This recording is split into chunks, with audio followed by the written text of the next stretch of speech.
What's up, everyone?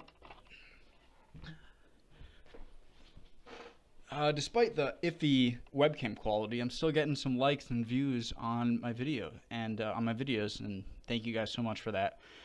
Gonna do another salmonella reaction video. Pretty much anyone I see without a thumbs up is probably one I haven't seen, and so I'll react to it. So let's get right into it.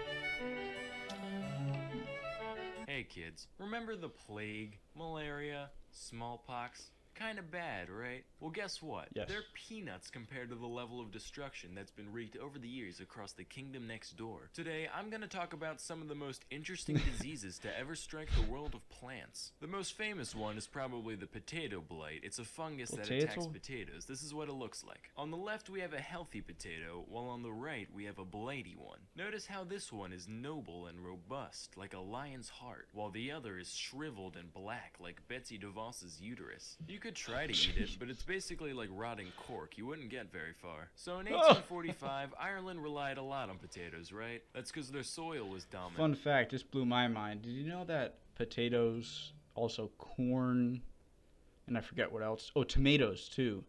That they weren't in Europe or the Middle East or Northern Africa or Asia or whatever until we went to the New World, which was a crazy little fact. And that's the most nutritious thing they could grow. Then the blight came and all their food turned to poo. 1 million starved, 2 million left. They came to America. They brought freckles and these things. Hoity-toity-toy. Now we have the Celtics. Next is the chestnut blight, which infects, you guessed it, Chestnuts. the elderly. Oh. Wait, no, that's shingles. Chestnut blight infects American chestnut trees, which once populated a huge portion of the South and Mid-Atlantic regions of the country. Key word, once.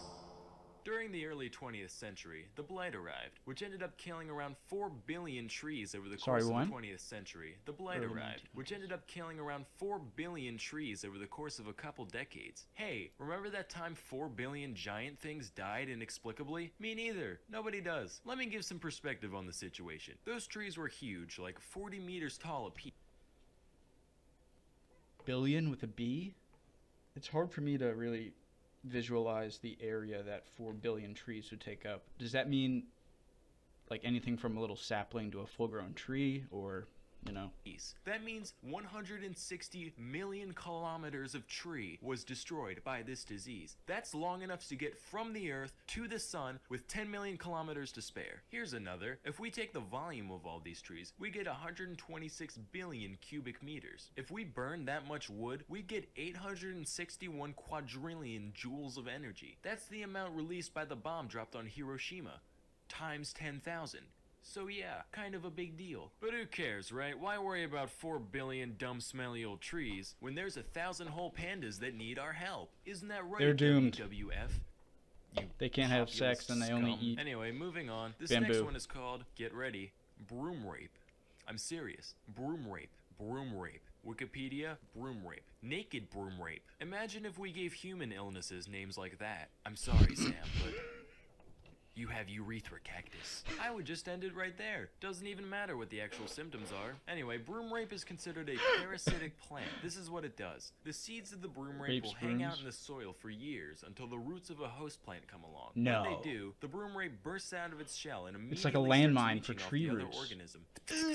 Eventually, once they grow enough, they'll breach the surface with these little flowers. Notice, no leaves, no green. Who needs chlorophyll when you're a filthy freeloader, right? These flowers get fertilized and the whole thing starts over. Just one of these guys isn't a big deal to the host, but once you get enough, they have the potential to suck an entire farm dry, causing sweeping crop failure. Pun definitely intended. Next is why this broom one. rape? There's a few Why that different name? ways you can pronounce it depending on your social standing, ranging from ergot to elgo. Being the disheveled pauper I am, I prefer ergot. It rolls off the tongue. Ergot. Ergot is a fungus that mainly infects grains like wheat, barley, and especially rye. And it's capable of producing a whole soup of compounds called alkaloids, which can have a variety of effects on the human body. Most of them not fun, mostly spasms and diarrhea, that kind of thing. However, one particular alkaloid called ergotamine structurally resembles LSD and has a similar function when it enters the body. So a medieval peasant would be sitting there, eating a nice loaf of rye bread, just minding his own business. Then all of a sudden, holy shit, I'm blasting out of both ends! My heart's a seizing, my lungs a wheezing, the fucking walls are melting,